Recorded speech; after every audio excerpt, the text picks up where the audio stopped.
بسم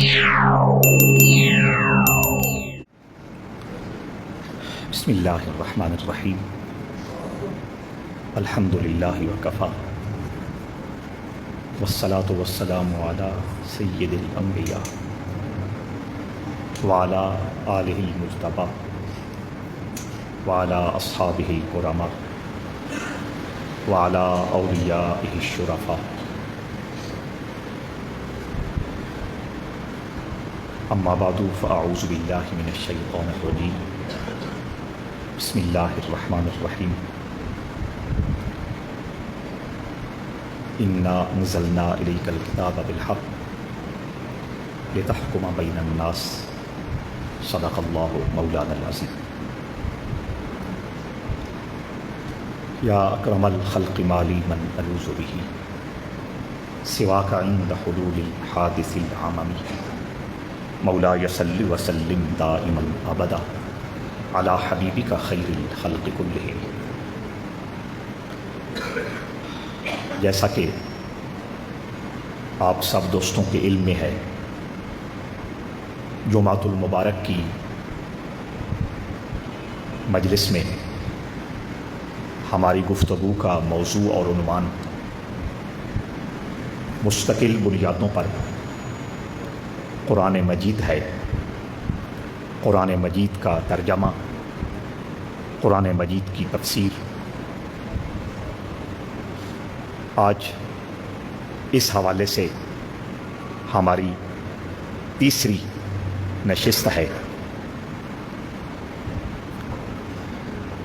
پچھلے عنوان کے ساتھ آج کی بات جوڑنے کے لیے وہ بات عرض کر رہا ہوں جس پہ 3 جمعۃ المبارک پہلے ہم نے اپنی بات روکی تھی، تاکہ موضوع بھی جڑ جائے اور دوستوں کو یاد بھی آ جائے کہ ہم کہاں پہنچے تھے، کہاں رکے تھے اور کہاں اپنی بات چھوڑی تھی۔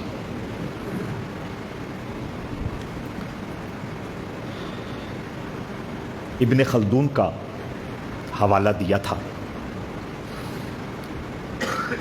اس نے کہا کہ وحی کو سمجھنا ہو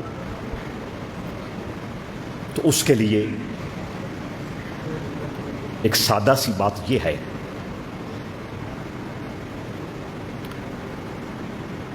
ترازو کئی قسم کا ہوتا ہے۔ کچھ ترازو وہ ہیں جن میں سونا تولا جاتا ہے۔ اکثر لوگوں کے ذہنوں میں اس کی تصویر موجود۔ کچھ ترازو وہ ہیں جن پر سبزی، فروٹ، کریانہ، مٹھائی وغیرہ تولی جاتی ہے۔ وہ سونا تولے جانے والے ترازو سے بڑا ہوتا ہے۔ پھر اس سے آگے کچھ ترازو وہ ہیں جن پر لکڑی کو تولا جاتا ہے۔ وہ منظور ٹال والے کے پاس آپ نے یقیناً دیکھ رکھا ہوگا۔ وہ تیسرے درجے کا بڑا ترازو ہے۔ پھر اس سے آگے جن لوگوں نے ریلوے کے ساتھ کوئی تعلق رکھا ہے، ریل گاڑی اور ریل گاڑی میں ڈالے جانے والا تیل،